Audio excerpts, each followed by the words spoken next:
Good evening, ladies and gentlemen. I'm your host, Caffeine, and I welcome you to the 6 Hours of Daytona, a special endurance event hosted by OSR, Off-Center Racing, formerly known as AC Saturdays.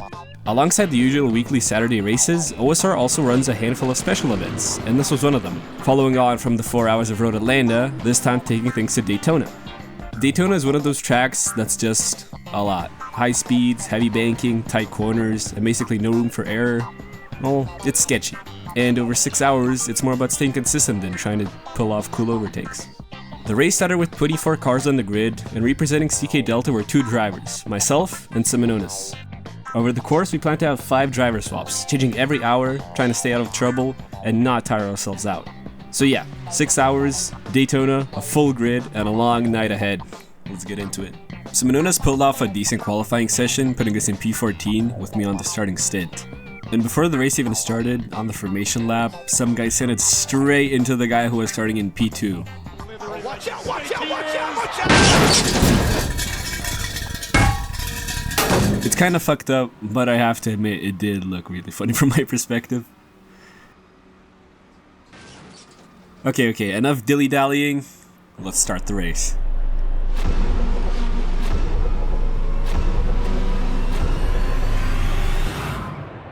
And the 6 hours of Daytona is underway.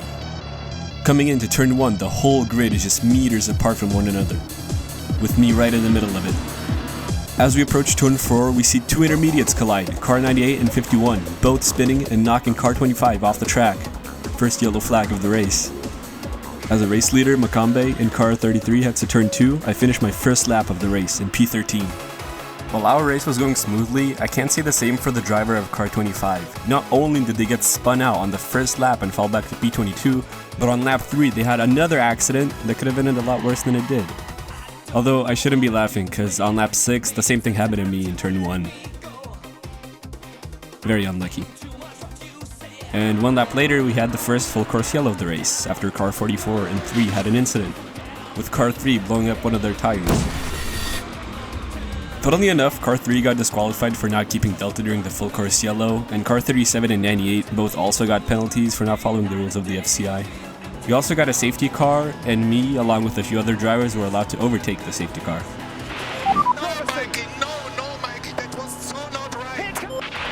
But soon enough, the safety car ended, and the whole grid was bunched up, racing meters apart from one each other again, with me nearly ruining my lap on the oval entry, but luckily, just barely making it out alive.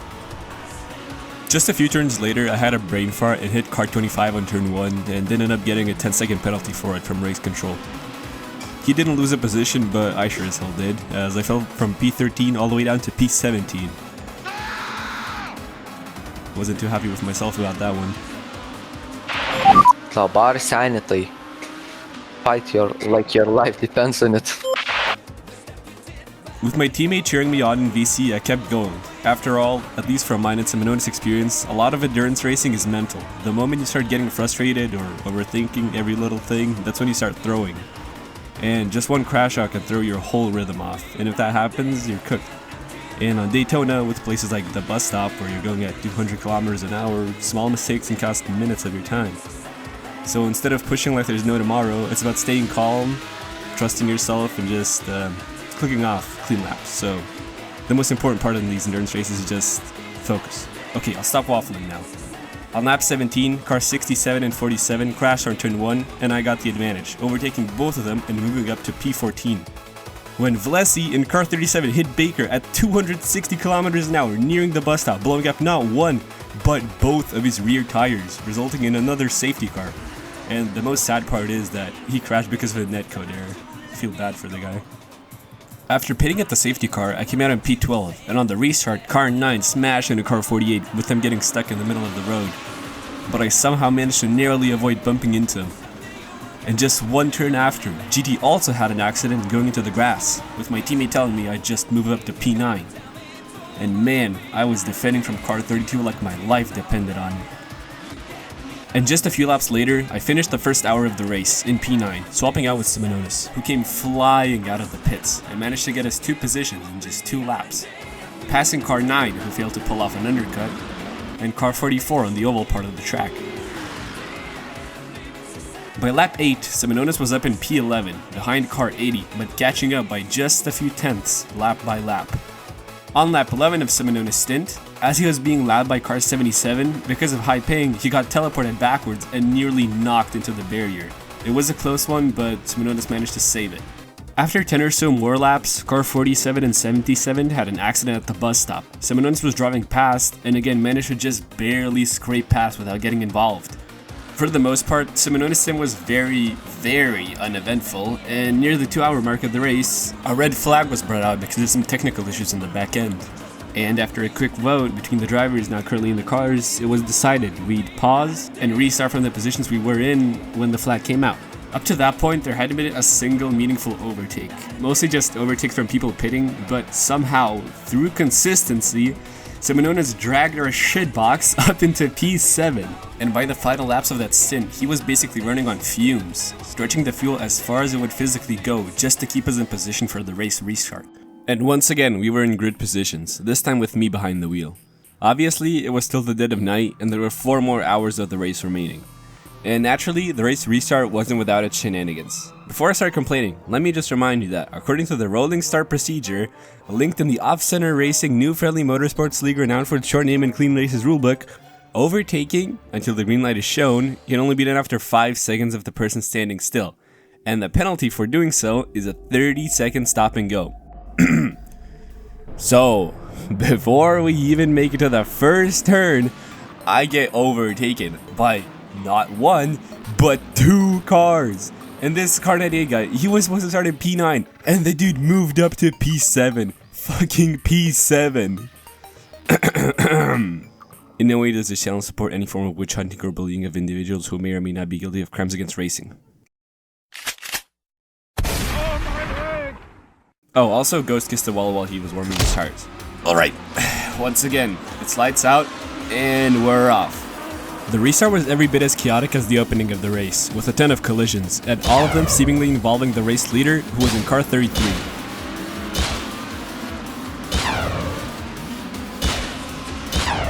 Poor guy. And by the oval part, somehow, the planets had to have aligned up or something, because I was in P5. I think this is a good time to remind you all that CK Delta has its own Discord server, so whether you're a sim racer or just enjoy watching these videos, consider joining. I'll leave the link at the top of the description. Yeah, so remember when I said I was in P5? Well, it's very obvious that I did not deserve that position, as I got outbraked as soon as we got to turn 1 on the second lap, getting squeezed in between 2 cars, and from that pressure, as well as skill absence probably, I made another mistake, going out too far and catching grass, leading to me losing another handful of positions. Now, mind you, while I was driving, my teammate was absolutely losing it in the VC, breaking down, crying while watching live timings and seeing me fall down the rankings. But surely that was the worst of it, right? I'd continue on in P10 or whatever I was in and just pull through, right? And there's a crash. Let's just look at this. Now, I'm no racing steward, and I'm sure the driver of car 69 didn't intend to kill me. But man, that is so fucked. I was absolutely destroyed when this happened, because I was second to last in fucking P20. But we at CK Delta, we don't give up so easily. Just who the hell do you think we are? So I started pushing, getting back P19, P18 and P17.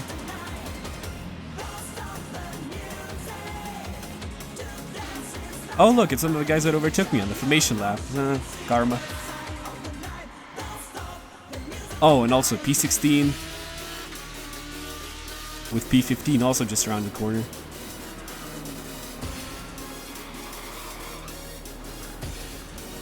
And P14 after they got held up in the pits.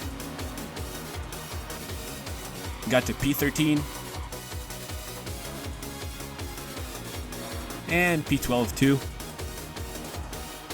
along with P11, who called out an FCI, during which a ton of people did driver swaps while I stayed out, and by the end of the FCI I was back to P9. But once again, like the awful driver that I am, I had an incident in turn 1, hitting a stupid invisible wall, damaging my suspension without even needing to go at 200 kilometers an hour. Talk about embarrassing. Seeing that now with broken suspension, the car was taking corners a lot worse, and that my tires were old enough to vote, I decided to pit, and that's what happened. As I was rolling towards the pit box, I opened my pit menu and wanted to set it to put on hard tires. But somehow, my stupid self clicked on rain tires the last millisecond, and that's what the mechanics put on. Mind you, the track is 35 degrees Celsius and bone dry. Now, the logical thing to do in this situation would be to do a driver swap while you're still in the pits. But, you guessed it, my teammate was, well... Yeah, I was having a shit. So I had no other choice but to do one lap with wets and then pit again, losing a ton of positions. So that's what I did, coming out barely in P17, and the remainder of my stint was pretty much just me chugging along and putting in mediocre laps that I was capable of, trying not to lose that P17. I did have one more crash, which meant that our chances of me getting back to P10 were, well, millions to one. And so, a few more beautiful morning laps later, I finished my stint, having moved up to P15 from one person pitting and another getting disqualified.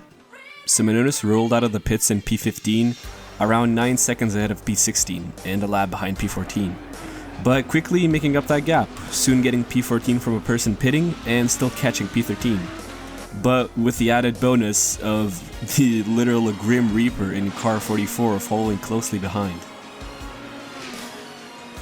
As you've probably picked up, Seminonis is a lot better than me in terms of pace, and all of my laps were around 147, 148, while he was constantly setting times like 146 and 145, so his stints were pretty much our best hope of climbing up to a respectable position. Even though at this point most of the people in the top 10 were laps ahead of where we were. With 2.5 hours remaining, car 51 was doing a driver swap, and right as Seminonis got the position, he lost control of the car but somehow managed to save it, avoiding a crash that could have left us with major damage.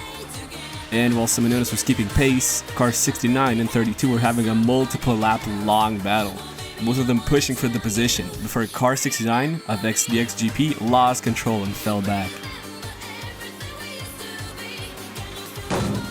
Real sad. But disaster struck, cause 25 laps in, my teammate had his first actual spin out of his stint.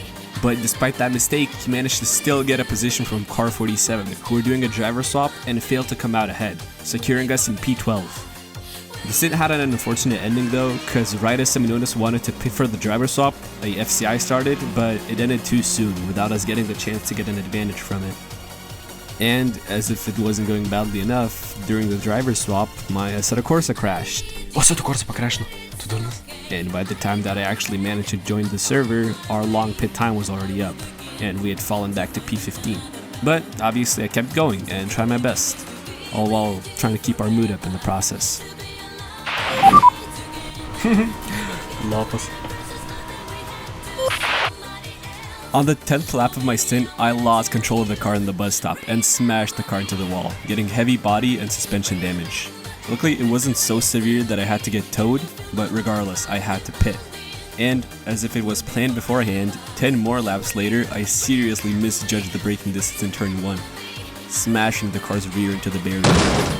Now, the car was pretty badly damaged, but not to the point where it was undrivable. I was simply slower by around half a second per lap, and we seriously didn't want to waste even more time pitting. But a few laps later, a full color cielo was deployed on track, and seeing as my stint was going to come to an end soon either way, we decided we would do the swap early, having Seminonis drive for the last finishing stint. And here we were, after 5 hours of driving, now under the cloudy sky with the sun setting, at our final monster stint of this race, having Seminonis exit the pits in 13th. Now, this stint was anything but clean, but you have to keep in mind that we had never tackled an endurance race this ambitious, and by this last hour, we were regretting not getting a third driver. And on top of that, it was close to 1 AM for us. Basically, what I'm trying to say is, we were tired, alright? And our whole situation was looking pretty bleak. The person ahead of us was ahead by nearly 2 laps, and with Seminonis being out of shape and barely being able to put in 147 laps, you could say our fate was pretty much sealed. And the farther the stint went on, the worse it looked, with my teammate making more mistakes than in any of his previous stints combined. 20 laps in, Seminones pitted for tires and fuel, but seeing as the last person behind him was lapped, we didn't lose a position, although the person ahead was also laps away. Despite us thinking that we surely were in the clear, with barely 7 minutes of the race remaining, quite literally the final stretch of this 6-hour race, Seminones has another spin coming out of the bus stop. Safe to say, at this point, our fate was set in stone. And here we were, after 6 long, grueling hours, finishing nearly 7 laps behind the leading car, down in P13. Damn.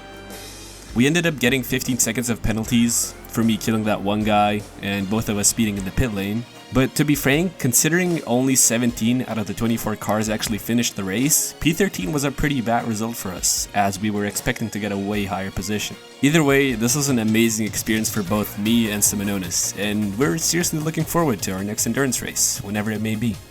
So to wrap things up, I want to say thank you to everyone who stuck around till the end of this monster of a video, as well as the team at OSR for hosting this event and letting us rookies participate. Another thing that I probably should have mentioned earlier, people who participated in this race may have noticed some, well, inaccuracies. And yeah, a set of course replays are really scuffed, and trying to match what they're showing with the live timing information that I had available, I'm sure it wasn't 100% accurate, so please don't bully if I've got driver names wrong or their position. Psst, hey, join the Discord.